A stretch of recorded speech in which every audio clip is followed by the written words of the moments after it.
Why is privacy important for journalists? Yes, privacy is very important for journalists, not for one reason, but there are many reasons for that. The foremost reason for that is probably that journalists are actually doing, especially in countries like Pakistan, they are doing a very tricky job. I mean, they are, for example, if somebody is an investigative journalist, and he or she is trying to actually uncover some kind of story of corruption, it's very important that when he is doing his job, his name or maybe his identity is protected, it remains protected. So for that, it's very important that journalists get as much privacy as it's possible, not from their employer's side, but also from the legal side as well. So for the journalists, probably privacy is much more important than any other profession. So journalists have this special need of privacy because of their specific role. Does it mean that they're also entitled to special legal protections different than ordinary citizens? I don't think so. I think every citizen should get his or her privacy rights, but journalists shouldn't really. I mean, if you start giving them more privacy rights or more kind of protection under privacy rights, I think it will change the dynamics of it, because if you have a proper privacy laws intact in the country, and you have proper legislation and policy of privacy, then there shouldn't be any kind of discrimination between, okay, you should give more protection to this person or not. But so this is one of the reasons why in Pakistan, because we don't have proper privacy laws, so what happens is that people, especially journalists, sometimes they misuse this power of being a journalist. They have this journalist card, so sometimes they invade privacy of different people instead of actually, I mean, because journalists are somebody who should really care of privacy, because they are themselves a victim of privacy invasions, but they actually sometimes try to violate the privacy of others by actually intruding into them. For example, there is this case of this journalist called Maya Khan. She's an anchor on Pakistan television, and what she did was she actually, on her morning show, she went to different parks and she tried to invade the privacy of different couples sitting there and to ask them if they are married or not, and demand them to actually show them the marriage certificate, which was completely unnecessary and uncalled for. This was proper invasion of privacy. And when this kind of invasions came from the people who are already journalists or media personals, it actually makes things much more difficult, because these are the people who are actually much more aware about privacy issues than other people. So I would say that a proper privacy laws should exist in any country, but there shouldn't be really any kind of discrimination between, okay, we should give more privacy right to this person or this profession and less privacy rights to another profession. And in regards of the specific role that news disseminators exercise, what are the other specific legal protections that they are entitled to? The journalists. I mean, for example, if you are an investigative journalist in Pakistan, or because Pakistan, I mean, I'm giving you example of Pakistan because I'm from Pakistan, and in this country, it's probably one of the most difficult countries for journalists, as different reports already mentioned. So what happens is that you have different sources, you have different people you connect to talk to about, okay, you need information about maybe Taliban, or you need information about some band outfit, and you have different sources in different organizations. You go and talk to them, and sometimes it's very important to protect your sources. Sometimes it's very important to actually see that the people you are talking to, the people who are giving you the information, they remain protective about in any circumstances, because sometimes it's not safe for them to talk, but they are actually giving you the information. So from journalist point of view, it's not only important that they remain safe themselves, but it's also very important that the privacy of their sources remain intact. So these are few things which actually make it very important to have a proper privacy. I mean, the importance of privacy becomes much more important for journalists in that cases as well. And are new technologies issuing also new threats to journalists' privacy and rights? Absolutely, yes. In Pakistan, or especially in the world, and as the social media or internet is increasing, the use of social media and internet is increasing day by day. In Pakistan, and this phenomena is also quite a lot. I mean, many journalists, many media houses are using the internet. They are active on social media. Now, when you are on social media, when you are using the new technologies, ICT tools, mobile phones, and internet and all, you are sharing much more information than you used to do. So you are sharing much more information on the internet. So in Pakistan, I will give you an example of a recent study we have conducted. We were working with Citizen Lab, and Citizen Lab is a Canada-based organization. They actually issued a report recently. That report is about FinFisher. FinFisher is a surveillance technology. What this technology does is that only governments can purchase this technology, and what they do is they employ this surveillance tool on different targeted people through email attachment or through a worm, and it just installed in the computer of a targeted person. What it does is that it turns on their webcam without their knowledge, without any light or indication that your webcam is on. It transmits all the information about your browsing history, whatever you are doing, whom you are talking to, what you are talking to, and what kind of email you are sending or getting to the server back, whoever. I mean, for example, if government is using this server, it means all the information is going back to the government. And if you are a journalist, and if that kind of a system or that kind of a software, which is very small, it can easily install in your computer, is installed on your computer, all your sources, all the information you are, for example, who you are talking to, your Skype chats, your Skype video conferences, all these data can be transmitted back without your knowledge or permission to the servers. And in Pakistan, they have laws, and in many countries actually, they have laws in the name of national security that they can use that data to actually file a case against you. They have so many excuses, like you are doing something anti-government, you are doing something maybe not legal in the country or whatever. So these are the issues that this new technology is making the life of journalists especially much more complicated when it comes to privacy rights and privacy issues, because they don't know what information. For example, on social media, most of our journalists are not really concerned or don't even know or aware about what are the privacy settings of the social media accounts. They don't know what thing to share, and if they are sharing something, is this thing is going only to the people it is intended to, or some other people are also getting access to such information. So yes, social media is actually making things much more complicated for our journalists and their privacy. So there is an increasing need to protect privacy. In Pakistan, what are the main legal sources for the protection of privacy? In Pakistan, we have a very weak legal sources when it comes to privacy. We have a constitutional protection to privacy. The Article 14 of our constitution says that the dignity of man, it talks about dignity of man, and in that article it says that the dignity of man should be inviolable and it should be protected. But when it comes to the proper legal framework, a policy that what is the proper mean of privacy, how you can actually safeguard the privacy of different citizens, there is no proper policy of it.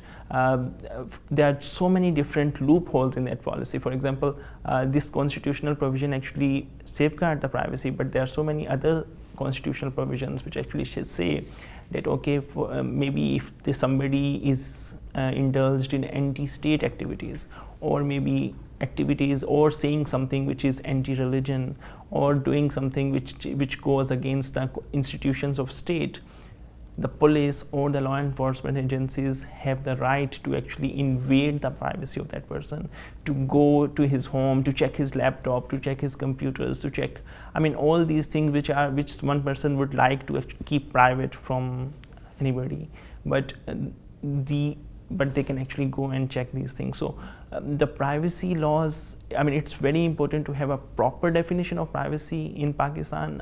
We don't have it. We have a very vague definition of privacy in Pakistan, and this is one of the reasons why different organizations, especially our agencies, and especially sometimes our government, misuse this kind of weak definition to to use for their own advantage and to actually pressurize different journalists, especially that we can check your computers, we can invade your privacy because we are entitled by the law. In fact, they are not. In fact, the law is not clear, and when it's not clear, we should always one should always get the benefit of doubt. So the need is to have a proper legal framework about privacy, which we don't have it. Yeah. So this is what I'm getting from what you're saying now. This is one of the several cases around the world in which the national layer of legal protection for privacy is somehow lagging behind and needs to be possibly improved. As far as you know, the case for Pakistan is similar to other national standards, or there are also different examples, or not? Yes, I would like to say a few things here. For example, I was talking about FinFisher, the technology, a surveillance tool. So what happens is that in developed countries, the governments are actually using such kind of technologies. FinFisher's command and control servers are in many countries, in many developed countries as well. But the tricky thing is, as you asked, that they have different legal framework when it comes to privacy. So when you're talking about developed countries, for example, UK, they have a very proper definition of what is privacy, how to protect the privacy, and what are the rights a common citizen have when it comes to privacy. So when such kind of issues come, for example, surveillance issues, a citizen can actually go to the court and actually cite these things that, okay, these are the protections I have from the constitution, but I am not getting this kind of protection. Why this tool is being employed on me? I have this proof that I am being watched or surveilled at. So, he or she can actually go to court and use the legal way to do something about it. In Pakistan, we don't have it. If we go to court, if we try to ask the question that why, because that's what we are doing at Bytes for All. We have lodged this petition in Lahore High Court in which we asked the government of Pakistan that why FinFisher is being employed in Pakistan. FinFisher is a surveillance technology, and why it's been employed, why its command and control servers exist in Pakistan. And Bytes for All, because we are working on privacy rights very strongly, and we believe that every citizen should be entitled to have proper privacy laws, and the constitution should protect every citizen. So we asked the question, who is using these command and control servers? If government is using it, why they are using it, which kind of constitutional provisions which constitutional provisions helping them to use such kind of surveillance technology on their own citizens, and what kind of money, from where they are getting money to actually, is it the taxpayers' money which is using against the taxpayers? So these are the few questions we are asking our government as well. As far as different other countries, for example, in India, they have this very interesting debate going on their new identity cards with a chip installed in it, which is a huge privacy flaw. Same is the case in Pakistan. We have new identity cards in Pakistan, and in new identity cards we have a new chip installed, and that chip is actually a big privacy flaw because it can actually transmit the information that where you are, what you are doing, wherever. So the biometric systems, different countries are very they're using it as a very important tool in their new identity card and different kind of verifications. But we seriously believe that it's against the privacy rights of different citizens. So I can see that yes, the situation of privacy laws is not really very positive in different countries, but when it comes to Pakistan or maybe in India, the situation is much more bad because we don't have any kind of legally or constitutionally proper definitions of privacy that we can actually work on for our advocacy or any kind of work on it. So I think what you're suggesting is also that there are many possible layers for the legal protection of this right. The national layer actually matters a lot. It is possibly the fundamental layer on which this right needs to be implemented.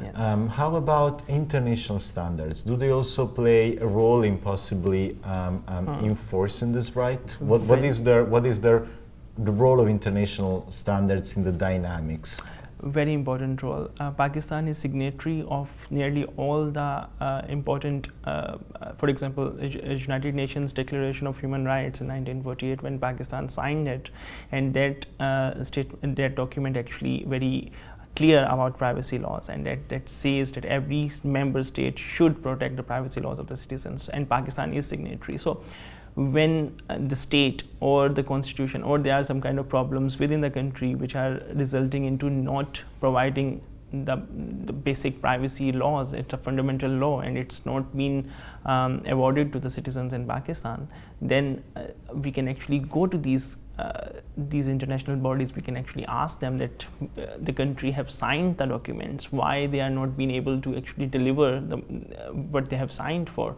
So and then the pressure coming from these international bodies is actually very not just very important, but it's also very result oriented, because governments are actually they actually listen to these bodies, especially the United Nations. Which United Nations will ask them why your country is not being able to actually have a proper structure of privacy laws. Then the legislators in the different countries, they actually, they're forced to do something about it. So you are right, the pressure from these international organizations is very important, and Pakistan is a signatory of many of these documents, many of these statements internationally, like for as I said, that United Nations statement, Declaration of Human Rights. So these documents played a very important role. So how would the legal machinery work in this case? I'm just taking the case of Pakistan as a general example. Let's imagine that there's a journalist, or it could be any citizen, but let's say there's a journalist who believes that their right to privacy has been breached. Who would be the first authority they would refer to in order to ask for justice? Okay. In Pakistan, we have a very proper independent judiciary, but the thing is, just this judiciary works within the framework of Constitution of Pakistan. So when the definition of privacy, yes, Constitution is saying a one-line statement about dignity of man, and it is giving you kind of a provision about privacy, but when it's not really clear about, when you don't have a proper policy framework around privacy, you don't have much room left to actually go and ask judiciary to, what I can do. For example, what we did was, I'm using Bytes for all the example again, because we are working on privacy rights, and when we came to know about this Finfisher, which is a very lethal violation of privacy rights, we consulted the courts. We actually went and asked the judiciary of Pakistan that, we need to do something about it, and we don't know what else we can do except going to the judiciary. Now judiciary is and we made our case on the basis of fundamental human rights, because it's a violation of fundamental human rights if you are actually trying to invade a privacy of somebody without his or her knowledge. So now very luckily the judiciaries responded quite positively. They asked the government of Pakistan to submit their reply to tell them why these command and control servers exist in Pakistan. So things like that, you can go, the first tier is judiciary. You can go and ask judiciary if you have a proof that some kind of privacy invasion or surveillance technology is being employed on you or someone. You can actually go and consult the judiciary, and judiciary will take this case forward. With whatever resources they have, they will see if it's against the fundamental human rights. They will ask the government or concerned authorities that why this is happening to this person. So we are not really, we are still in a process of that case, because the case is still, it's still going on. So we are hopeful that some kind of good result will come out of that case. So even in case of a lack of local national instruments provided for the protection of privacy, still there are international standards, like for instance there's the body of human rights conventions and so on and so forth, that apply and can provide a safety net for the protection of at least some basic standards at international level. Yes, of course. Internationally, yes. There are different, as I said, the United Nations Declaration of Human Rights, and there are others as well, which provides this, and which actually emphasize on it that the member countries should give this right and to give this fundamental human rights to its citizens. And this thing is actually, I mean, this is very important in Pakistan as well, because as I was telling you, the definition of privacy is not clear. In Pakistan, they don't know. I mean, even the journalists, they are very learned community. But they are not really understanding the basic concept of privacy. Sometimes they actually violate the privacy themselves. So it's very important to first educate these masses, these people, that okay, these are your rights awarded by the international standards, and then they will start the struggle within the country that okay, you have, I mean, we are the member state of United Nations, we have signed these documents, and why we are not employing these kind of laws, proper frameworks within the country as well. So United Nations Declaration of Human Rights actually plays a very important role there, because it actually tells you as an individual that your country has signed these documents in which it promised that it will give you proper fundamental human rights, including privacy rights. So I think this is where it can play a very important role in awareing the people, in telling them that you should ask if you are not getting these kind of rights to your government, to why we are not getting these rights. It was very interesting. Thank you very much, Faheem. Thank you very much.